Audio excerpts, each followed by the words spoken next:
l'aube de notre civilisation, les astronomes cherchent à percer les mystères de l'univers. Quelle est sa taille, sa forme, et qu'y a-t-il au-delà ?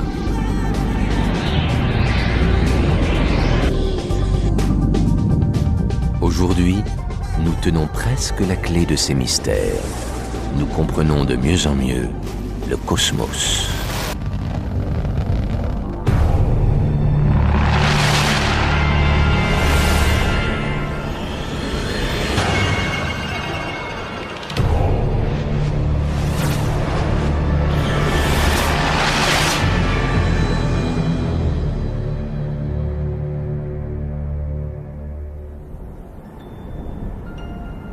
C'est une époque cruciale pour l'astronomie.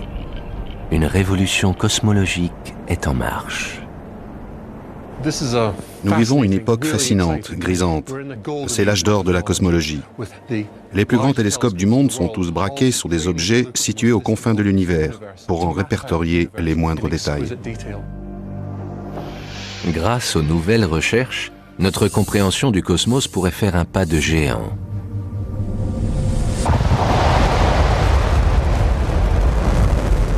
Pour la première fois, nous allons peut-être pouvoir déterminer la taille et la forme de notre univers.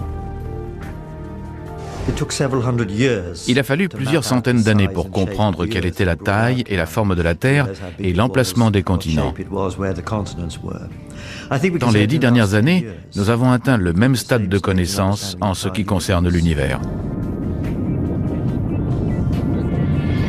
Pourtant, nos théories actuelles sur l'univers vont peut-être voler en éclats. L'espace semble être en perpétuelle expansion. Mais il pourrait s'agir d'une illusion. Notre univers est-il plus petit que nous ne l'imaginons ? C'est une question à laquelle nous essayons de répondre grâce à nos données.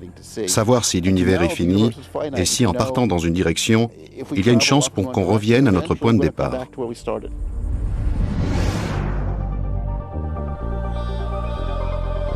Notre quête pour dévoiler les mystères de l'univers est jalonnée de découvertes étonnantes. En cherchant à observer le fin fond de l'espace, les astronomes repoussent les limites de la technologie.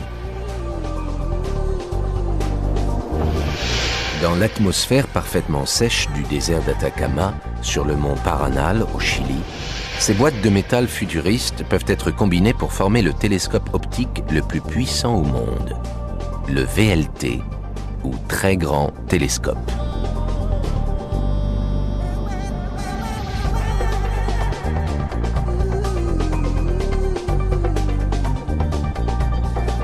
Ce n'est pas seulement un télescope, c'est une machine à remonter le temps. Quand ils scrutent l'espace, les astronomes remontent le temps. La lumière voyage à une vitesse incroyable, 300 000 km/s. Même à cette vitesse, elle met des milliards d'années pour traverser l'immensité de l'univers. Elle met plus d'1 seconde pour nous arriver de la Lune, qui est pourtant notre plus proche voisine. Le satellite de la Terre nous apparaît tel qu'il était 1,3 secondes auparavant. La luminosité de cette étoile, située dans la constellation d'Orion, met 900 ans à nous atteindre. Si elle explosait aujourd'hui, nous ne le saurions qu'au XXe siècle. Ricardo Scarpa est astronome, spécialisé dans l'exploration des confins de l'espace. Nous pouvons tourner les 4 télescopes vers un seul objet dans le ciel. Dans cette configuration, c'est le plus grand télescope du monde. La lumière que nous recevons a été émise il y a des milliards et des milliards d'années. En d'autres termes, nous voyons des objets tels qu'ils étaient dans un passé très lointain. Nous voyons les galaxies à l'époque de leur enfance, ce qui nous permet de suivre leur évolution. Le télescope du mont Paranal nous fournit une histoire de l'univers, un album de famille garni de photos de notre passé.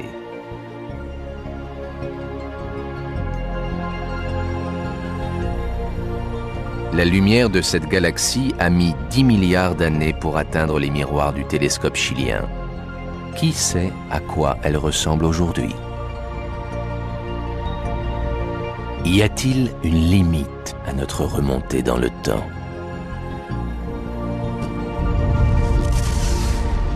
Notre univers est né il y a 15 milliards d'années avec le Big Bang.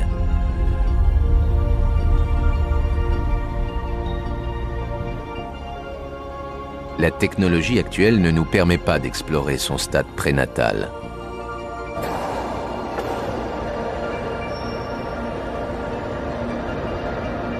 Le Big Bang reste un grand mystère. Les astronomes scrutent le ciel depuis des siècles. Ils ont rassemblé assez de preuves pour imaginer un voyage aux limites de l'univers connu.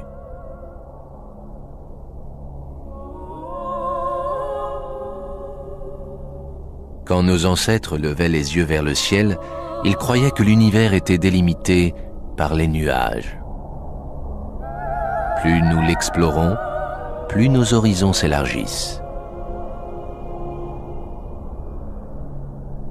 Nous ne croyons plus que le Soleil est au centre de l'univers. Nous savons que dans l'immense vide spatial, les planètes de notre système solaire sont nos voisines les plus proches.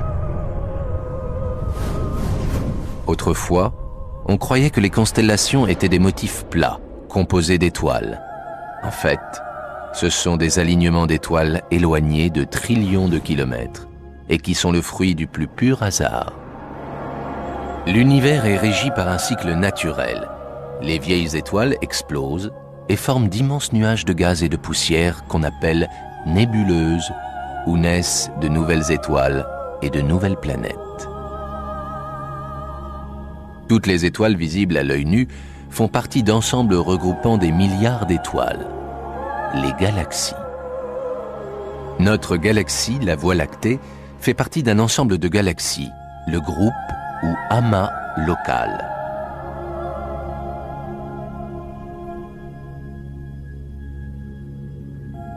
Au-delà du groupe local, il y a des milliards et des milliards d'autres galaxies composées de trillions et de trillions d'étoiles.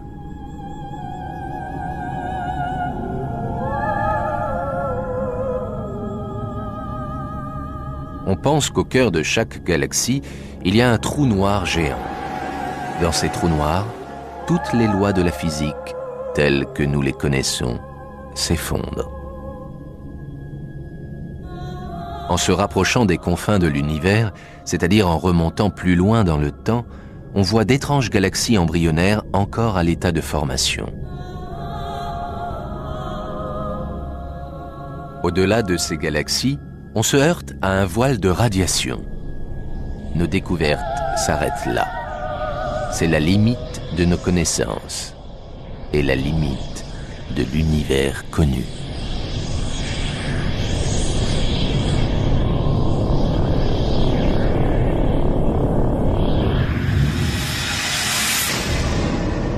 Pour explorer les confins de l'univers, le télescope optique n'est d'aucun secours.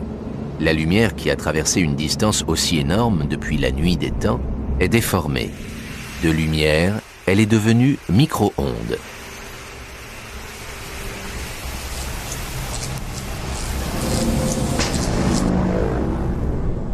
Ces ondes, qu'on appelle le fond diffus cosmologique, nous montrent l'univers à l'époque de sa jeunesse, soit moins de 500 000 ans après le Big Bang. Cette découverte majeure pour l'astronomie pourrait répondre à nos questions sur l'origine, la forme et la structure de l'univers.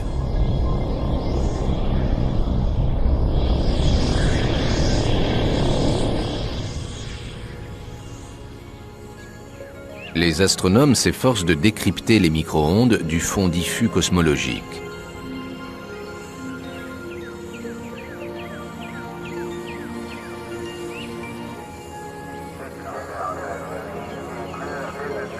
En Floride, à Cap Canaveral, nous sommes à quelques heures d'une mise à feu historique.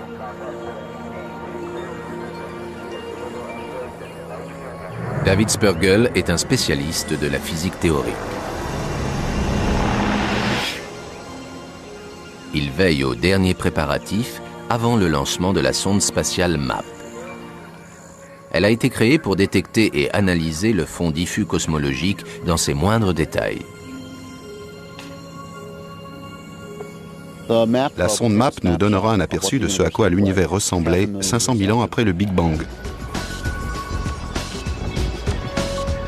La sonde est montée au sommet d'une fusée Delta de la NASA. Sa fabrication a pris 6 ans. Elle est équipée des instruments de mesure les plus sensibles qui aient jamais été envoyés dans l'espace. Une fois en orbite autour du Soleil, elle captera les ondes faibles qui voyagent dans l'univers depuis l'aube des temps.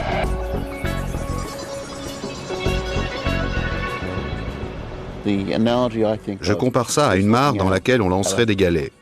Ces galets rident la surface de l'eau. En regardant les rides, c'est comme si on observait le fond diffus cosmologique. On apprend 2 choses. D'une part, on en sait plus sur les galets qui ont été jetés dans la mare, ce qui correspond à découvrir les processus de formation des galaxies. Et d'autre part, on en sait plus sur la mare elle-même. Elle est composée d'eau douce ou salée. Dans notre cas, nous en apprenons plus sur notre univers.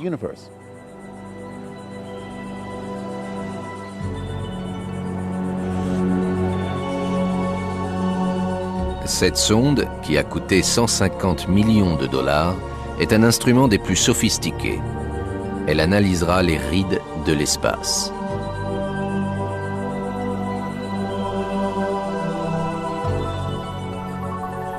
En attendant le lancement de MAP, les astronomes étudient déjà le fond diffus cosmologique grâce à un interféromètre d'une sensibilité incomparable, le VSA, installé sur Terre, à Tenerife, dans les îles Canaries.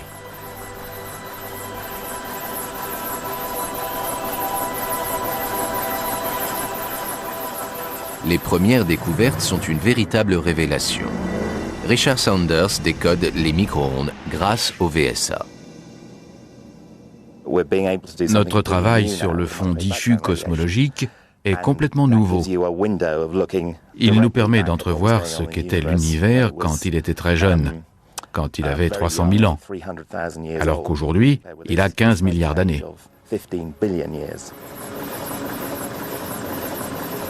Le fond diffus cosmologique a été généré par la boule de feu créée par le Big Bang.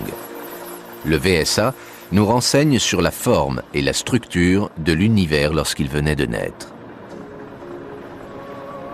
Chaque parcelle lumineuse est un point chaud de la boule de feu, l'endroit où la matière commence à s'agglomérer. Pour la première fois, ce genre d'image nous donne un aperçu de la naissance des galaxies.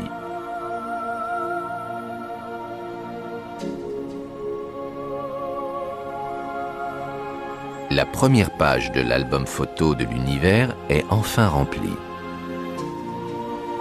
Ces clichés de l'univers à sa naissance, c'est-à-dire il y a 15 milliards d'années, sont d'autant plus précieux qu'ils contiennent l'ébauche de ce qu'il va devenir.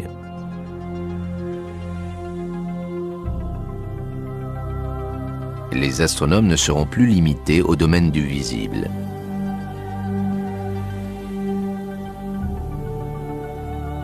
Grâce au fond diffus cosmologique, nous pouvons enfin partir en exploration au-delà de l'univers connu.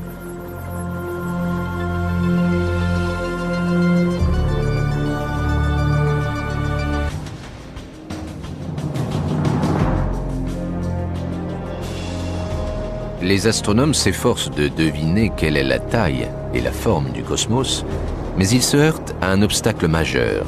Ils ne peuvent voir au-delà des frontières de l'univers connu. Toutefois, ce ne sont pas de véritables frontières, c'est un horizon. Il existe un cosmos beaucoup plus grand qui s'étend au-delà de l'univers visible.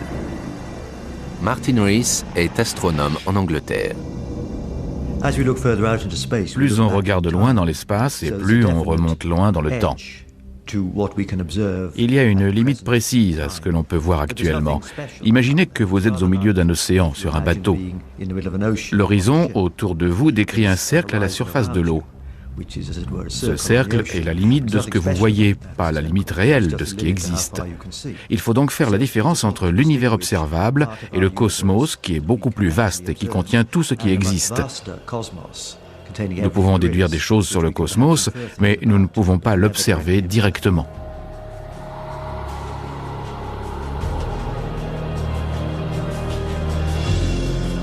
Les astronomes sont passionnés par l'idée qu'au-delà de notre petit fragment d'univers se cache un immense cosmos prêt à être découvert. Nous ne voyons pas au-delà de la limite de l'univers observable. Notre univers observable est comme une bulle dans le grand cosmos. Nous demeurons au centre de notre bulle et ne voyons pas au-delà. Quelqu'un d'autre, situé à des trillions d'années-lumière sur une autre planète, est peut-être lui aussi au centre de sa bulle. À moins que ces deux bulles ne se croisent, leurs deux occupants ne se verront jamais. Chacun est coincé à l'intérieur de son propre univers observable. Les confins de notre univers observable se trouvent à 15 milliards d'années-lumière. Si nous pouvions nous y rendre d'un bond, nous aurions l'impression que le voile de radiation a été levé. Nous verrions alors une nouvelle partie de l'univers s'étendre devant nous, avec d'autres galaxies, d'autres étoiles, d'autres planètes. Nous serions au centre d'un univers observable différent, dont les limites seraient elles aussi à 15 milliards d'années-lumière. Et si nous allions encore plus loin, et encore plus loin, à l'infini? Ce serait comme si nous gravissions une colline, et qu'à chaque sommet, nous découvrions un nouvel horizon.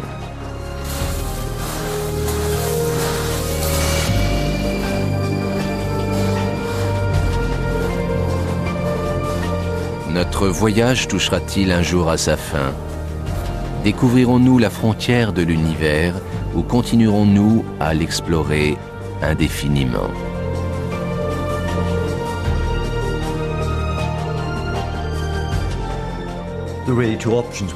Il y a deux possibilités en ce qui concerne l'univers. La première, c'est qu'il est infini. Où qu'on aille, il n'a pas de limite, il s'étend toujours plus loin. La deuxième possibilité, c'est que l'univers est fini. Cela ne signifie pas qu'il a un bord. Peut-être se referme-t-il sur lui-même et que si l'on partait dans une direction, on finirait par revenir à son point de départ.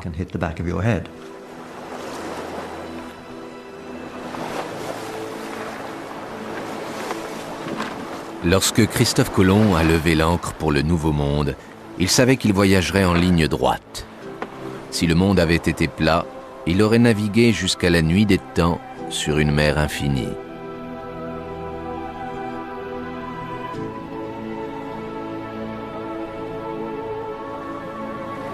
Mais comme la Terre est incurvée, et même sphérique, il aurait pu en faire le tour et revenir à son point de départ.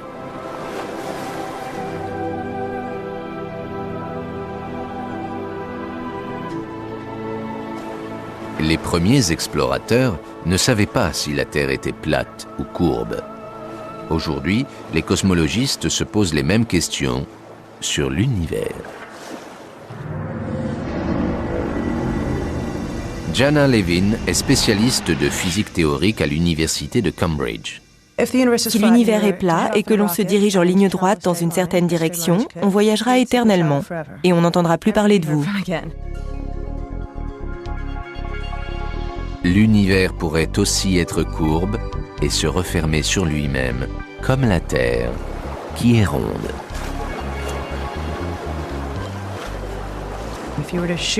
Dans ce cas, si on partait en ligne droite dans une direction, sans jamais faire demi-tour, ni s'arrêter, on se retrouverait à son point de départ.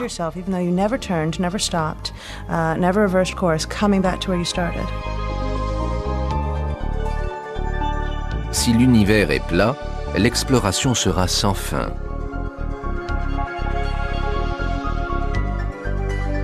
S'il est courbe, on en fera le tour, quelle que soit la durée du voyage.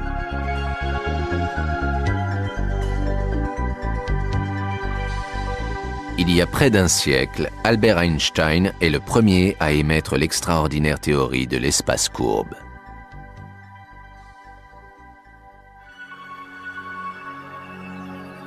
Il démontre que c'est la gravitation qui détermine la forme de l'univers. La gravitation est la force qui a fait tomber une pomme sur la tête de Newton. C'est elle qui maintient la Terre en orbite autour du Soleil ou nos pieds au sol. C'est aussi elle qui garde les éléments de l'univers regroupés, quelle que soit sa forme. Grâce à sa fameuse pomme, Isaac Newton explique que l'intensité de la gravitation est déterminée par la masse. Plus la masse est importante, plus l'attraction est forte. Einstein pousse les choses plus loin. Dans sa théorie de la relativité, il émet l'hypothèse qu'à l'échelle cosmique, la gravitation courbe l'espace.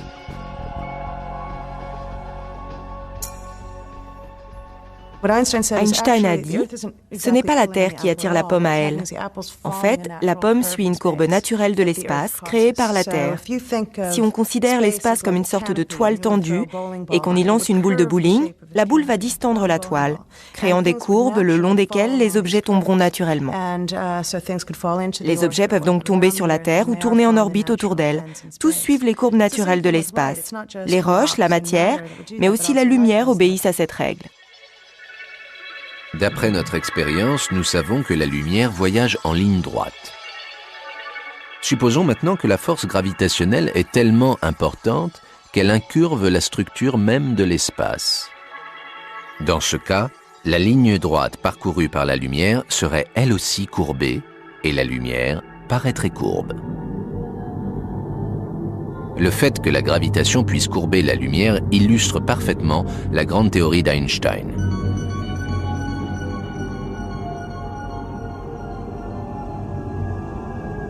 À l'échelle cosmique, l'exemple le plus extrême de distorsion de l'espace par la gravitation est le trou noir. Un trou noir est un cas de figure extrême. L'espace est si fortement incurvé que les objets ne se contentent pas de se courber quand ils passent à proximité. La lumière peut parcourir une orbite autour d'un trou noir, mais c'est une orbite instable. Si elle dévie légèrement, elle tombe dans le trou noir et n'en ressort jamais. L'espace est tellement incurvé que la lumière est aspirée dans le trou noir et ne peut plus s'en échapper. Un trou noir, comme son nom l'indique, est donc toujours noir. Il n'émet pas de lumière et ne la réfléchit pas non plus.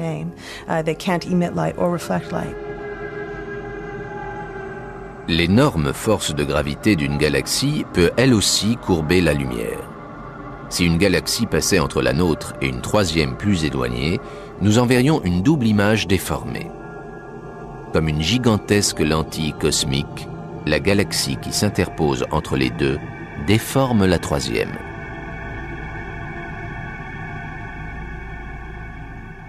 Au Chili, le VLT est braqué sur le ciel depuis 1 mois, à la recherche de cet effet déformant lorsque les miroirs géants du télescope détectent quelque chose.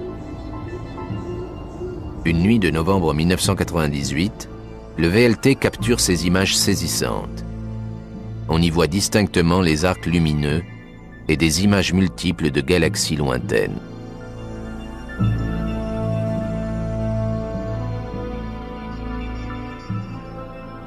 C'est une découverte cruciale. Elle prouve que l'espace peut être déformé par la force invisible de la gravitation, du moins localement. Qu'en est-il de la forme générale de l'univers? Est-il plat, avec quelques rides, ou décrit-il une immense courbe? Pour répondre à cette question, il faut d'abord connaître la gravitation totale de l'univers.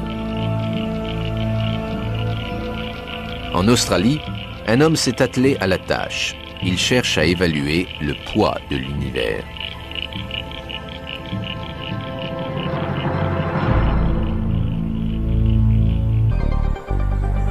À l'Observatoire anglo-australien de Nouvelle-Galles du Sud, l'astronome Brian Boyle essaie de déterminer s'il y a assez de matière dans l'univers, donc une force de gravité suffisamment importante pour l'incurver en une sphère fermée, ou si, au contraire, la densité de la matière est assez faible pour qu'il soit plat.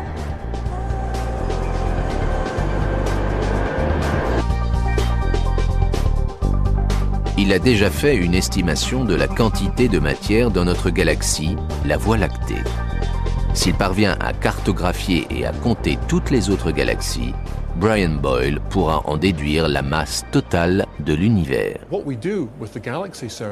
Nous étudions l'influence que les galaxies exercent les unes sur les autres, comment elles se regroupent dans l'espace. Ensuite, nous en mesurons la masse.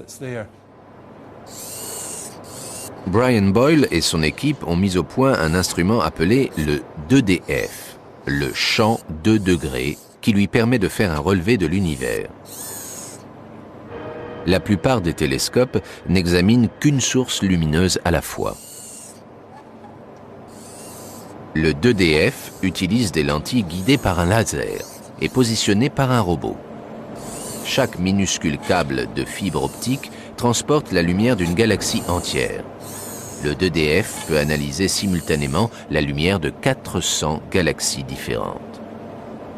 Le 2DF nous a permis de créer une grande carte de l'univers en 3 dimensions, ce qui est une première. Imaginez une pièce fermée à clé, dont le mur du fond est garni d'un papier peint, au motif incroyable. Avant, les astronomes devaient se contenter d'apercevoir le papier peint par le trou de la serrure. Ils étaient donc incapables de savoir s'ils voyaient un motif précis du papier peint ou si ce motif s'étendait au mur entier. Grâce au 2DF, nous avons déverrouillé la porte, et même si elle n'est pas grande ouverte, elle est entrebâillée. Nous pouvons donc étudier ce superbe motif, c'est-à-dire la structure et la texture de l'univers dessinés par les galaxies.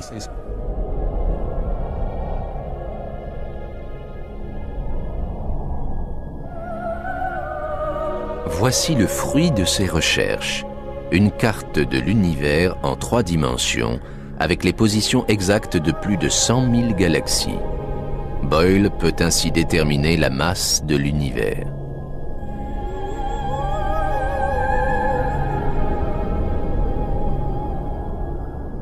L'univers paraît immense. Pourtant, les premiers calculs montrent qu'il est beaucoup plus léger que prévu. Il n'y a certainement pas assez de matière dans toutes ces galaxies pour donner une forme courbe à l'univers.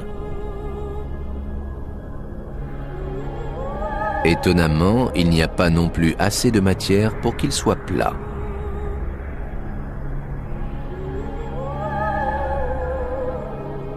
Pour expliquer cette découverte inattendue, Brian Boyle invoque 2 forces mystérieuses, la matière noire et l'énergie sombre.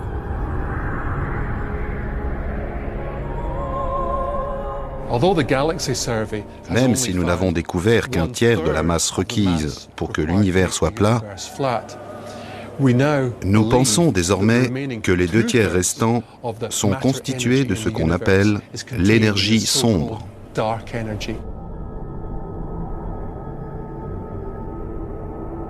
Depuis les années 1930, les astronomes supposent qu'en plus de la matière qui compose les étoiles et les planètes, une grande proportion de l'univers nous est invisible.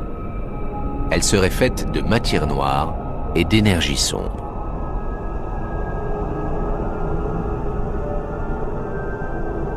Quelle preuve avons-nous?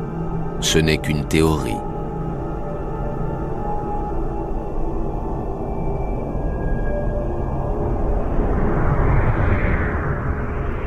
La preuve se trouve dans le fond diffus cosmologique.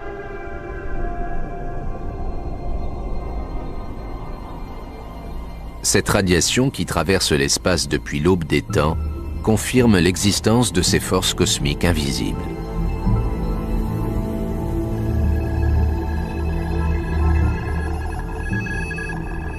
Lorsque la radiation atteint la Terre, la taille de ces points chauds nous renseigne sur la forme de l'espace qu'elle a traversé.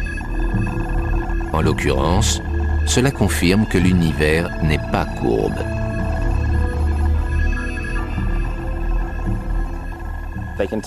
D'après ce que nous savons sur l'univers, nous pensons qu'il est pratiquement plat.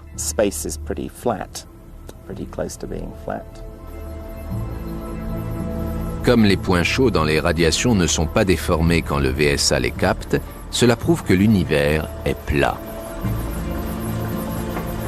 Si l'univers était courbe, les points chauds sembleraient plus grands. Ils seraient agrandis par les courbes de l'espace, comme par une loupe. Le fond diffus cosmologique prouve non seulement que l'univers est plat, mais il confirme aussi l'existence de l'énergie sombre et de la matière noire. Les étoiles, les planètes, la Lune, tout ce que nous voyons n'est qu'une petite fraction de la masse cosmique totale. La majeure partie de l'univers est invisible.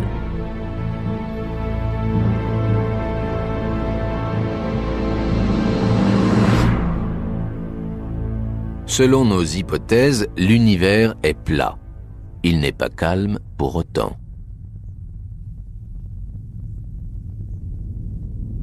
Depuis les années 20, grâce aux travaux précurseurs de l'astronome américain Edwin Hubble, nous savons que l'univers est en expansion.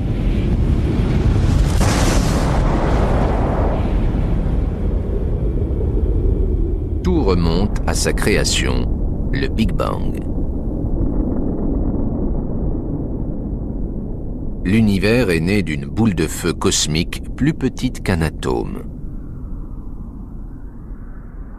Depuis sa naissance, sous l'effet du Big Bang, l'univers connaît une expansion constante qui dure depuis 15 milliards d'années.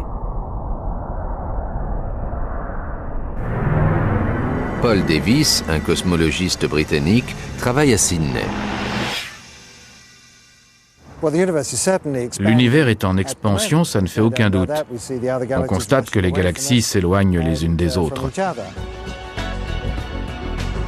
Cette expansion se poursuivra-t-elle indéfiniment? C'est la grande question. Imaginez que vous preniez un ballon et que vous le jetiez en l'air. Il va retomber, mais si vous le lanciez suffisamment fort, il échapperait à l'attraction terrestre. Nous ne savons pas si le Big Bang a propulsé les fragments avec suffisamment de force pour qu'ils échappent à la gravitation et que leur expansion continue perpétuellement.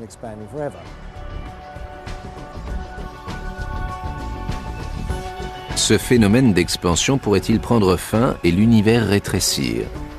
Si la matière est assez dense, l'univers pourrait, sous l'effet de la gravitation, s'effondrer sur lui-même dans ce qu'on appelle le Big Crunch. Il est vital de découvrir ce qui compose l'univers.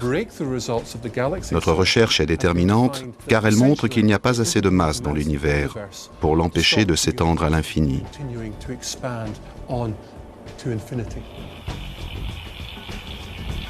Apparemment, notre sort est scellé. L'univers continuera son expansion. Mais à quelle vitesse? Les recherches de Brian Boyle permettent de peser l'univers, mais aussi de savoir à quelle vitesse il se développe. Sa technique révèle la vitesse à laquelle les galaxies se déplacent, comme un appareil qui mesure la vitesse et la direction d'une voiture.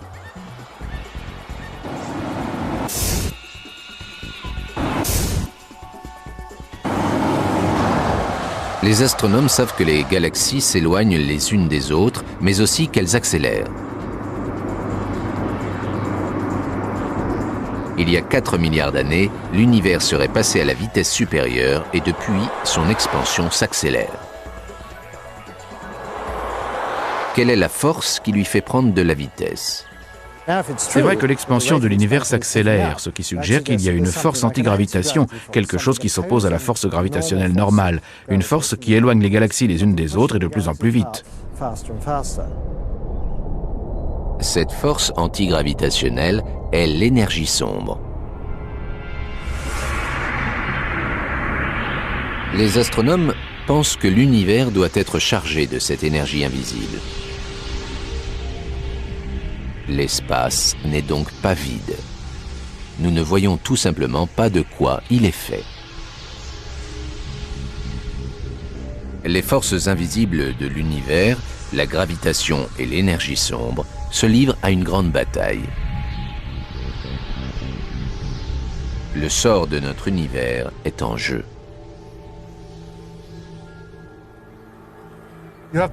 Dans l'expansion de l'univers, il y a deux forces qui s'opposent. Toute la matière qu'il contient, à savoir les galaxies, les quasars et les étoiles, sont comme les freins d'une voiture. Avec leur gravité, ils essaient de freiner l'expansion de l'univers. L'autre force en présence, l'énergie sombre, est la pédale d'accélérateur de l'univers, l'énergie qui essaie de précipiter son expansion. C'est l'énergie sombre qui a remporté la bataille. L'univers accélère son expansion et il continuera d'accélérer jusqu'à atteindre une taille infinie, jusqu'à la fin des temps.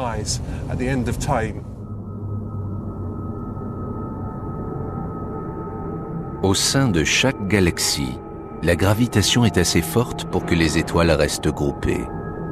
Cependant, dans le vide entre les galaxies, l'énergie sombre est plus forte. C'est pourquoi l'espace s'élargit. Oublions que c'est impossible et faisons un bond de quelques trillions d'années dans le futur. Les galaxies autres que la nôtre seront complètement éloignées les unes des autres, à tel point que la lumière de leurs étoiles ne nous atteindra plus. Notre galaxie sera complètement isolée. L'univers est condamné à la désolation. L'énergie sombre prendra le dessus sur la gravitation et étirera l'univers jusqu'au néant. Toutes nos théories sur la taille et la composition du cosmos se préciseront grâce à la sonde MAP envoyée dans l'espace le 30 juin 2001.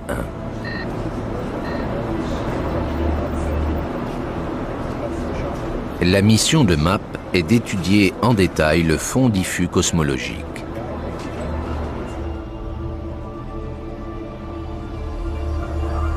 En remontant à l'époque qui a suivi le Big Bang, à l'époque où l'univers était des milliers de fois plus petit qu'aujourd'hui, la sonde MAP aura une vision globale de l'univers.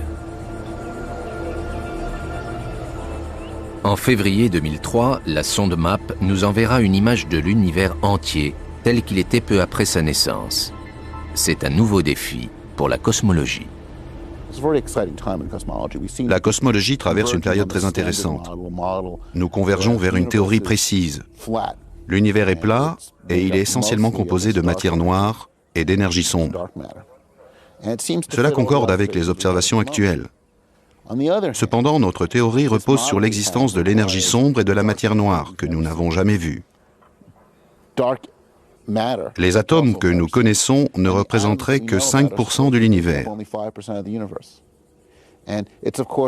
Il serait présomptueux de notre part de penser que nos théories sont correctes au point qu'après le décryptage de toutes les données de la sonde, nous saurons exactement ce à quoi ressemblait l'univers 500 000 ans après le Big Bang. MAP va renvoyer des informations décisives qui pourraient confirmer ce que nous savons déjà. L'univers est plat et rempli de matière noire et d'énergie sombre.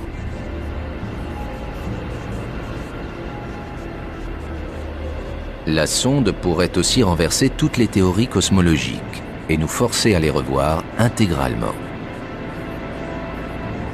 Grâce à MAP, on découvrira peut-être que l'univers est beaucoup plus petit qu'il n'en a l'air.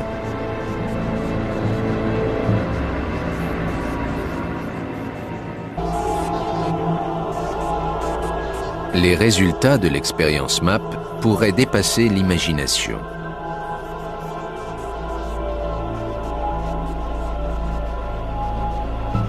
Pour les spécialistes, l'enjeu est à la fois enthousiasmant et terrifiant. La sonde va permettre de confirmer des travaux qui représentent des années de travail.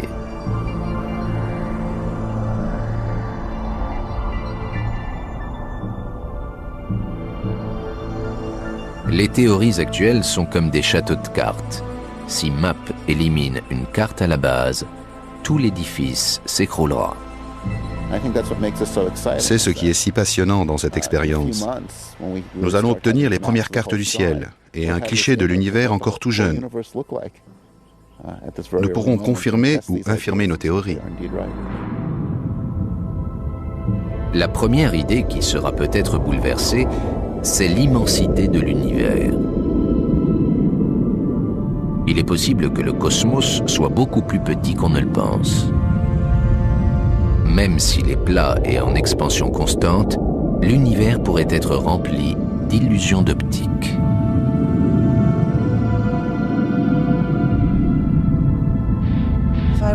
Quand on allume une lampe torche dans un espace très réduit, la lumière revient à son point d'origine.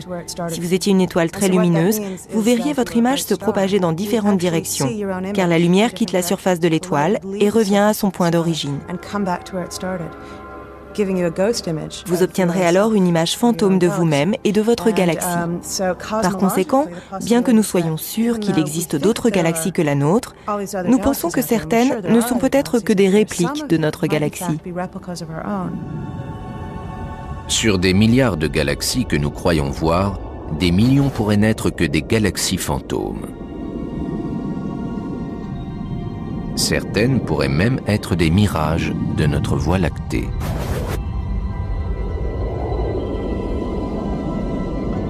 Si l'univers est si petit, l'étude du fond diffus cosmologique par MAP nous le montrera. On constatera la répétition d'un motif. Des agglomérations de matière identiques apparaîtront à différents endroits dans le ciel.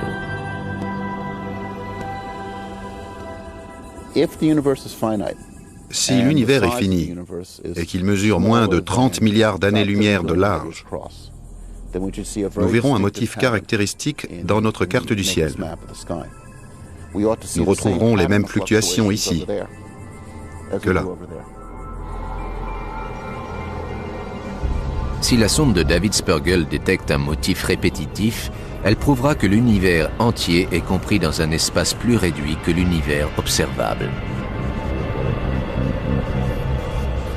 En d'autres termes, lorsque nous observons l'espace, peut-être l'étudions-nous déjà dans sa totalité.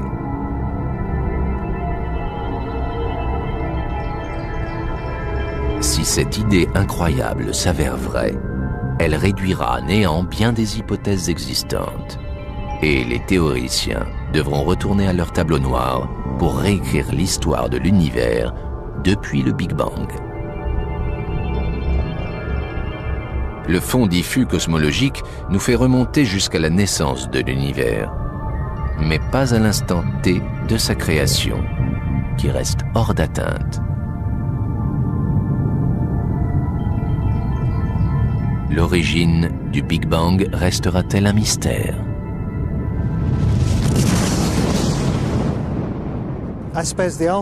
La cosmologie se pose une grande question. Comment l'univers est-il né ?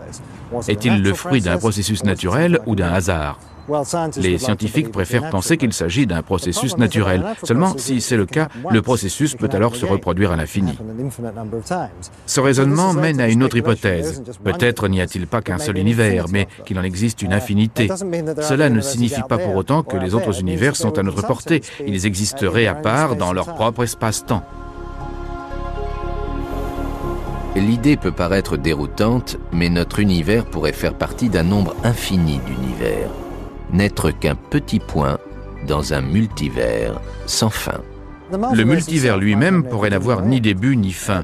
Chaque région donnée de l'espace-temps pourrait être née d'un Big Bang et avoir un cycle de vie propre, c'est-à-dire une naissance, une existence et une fin. Il pourrait y avoir des grands univers comme le nôtre et des bébés univers qui s'y accrocheraient momentanément et qui finiraient par s'en détacher pour suivre une expansion indépendante. Si le multivers existe, les univers qu'il contient pourraient être d'une immense variété. Notre univers est régi par un subtil dosage de matière et d'énergie, essentiel à l'évolution des planètes et de la vie. Il pourrait exister des univers beaucoup plus hostiles, certains composés de matière pure, sans aucune énergie. D'autres pourraient n'être qu'énergie pure, sans matière. Chaque univers pourrait être issu d'un Big Bang et régi par des lois physiques particulières. S'il y a de nombreux Big Bang, cela pose une autre question intéressante. Sont-ils similaires au Big Bang qui a créé notre univers ? Les univers ainsi créés sont-ils identiques aux nôtres ou sont-ils différents ? Ils pourraient par exemple avoir une expansion trop rapide ou une durée de vie trop courte. Pour diverses raisons, ils ne sont peut-être pas propices à l'évolution complexe qui a engendré notre existence.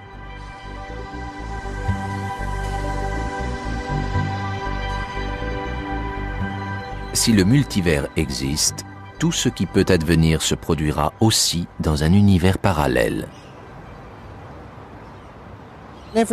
Chaque concours de circonstances qui survient par exemple sur Terre se reproduira ailleurs.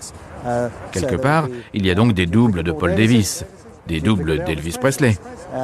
Et pour chacun de ces doubles, il y a des myriades de doubles imparfaits, des presque Elvis, quelque part ailleurs dans le cosmos, partout.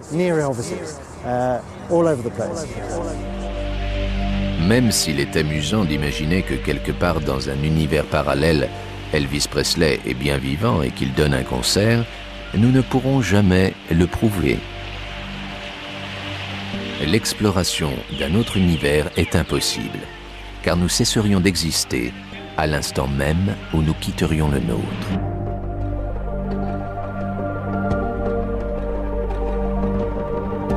Nos théories sur l'espace et le temps sont mises à l'épreuve.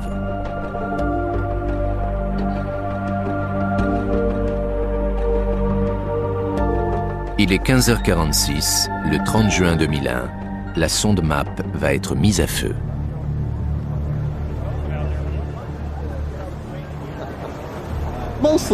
Je suis très impatient.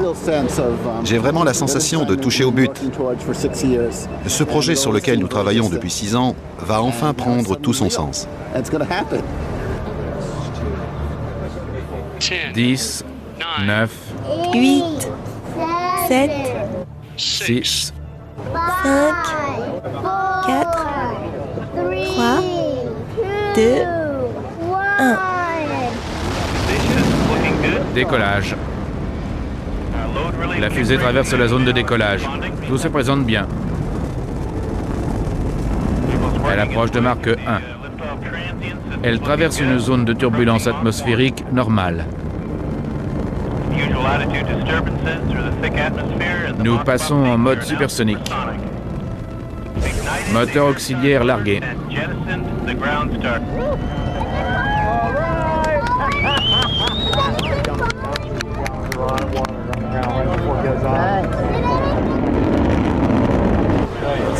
C'est magnifique.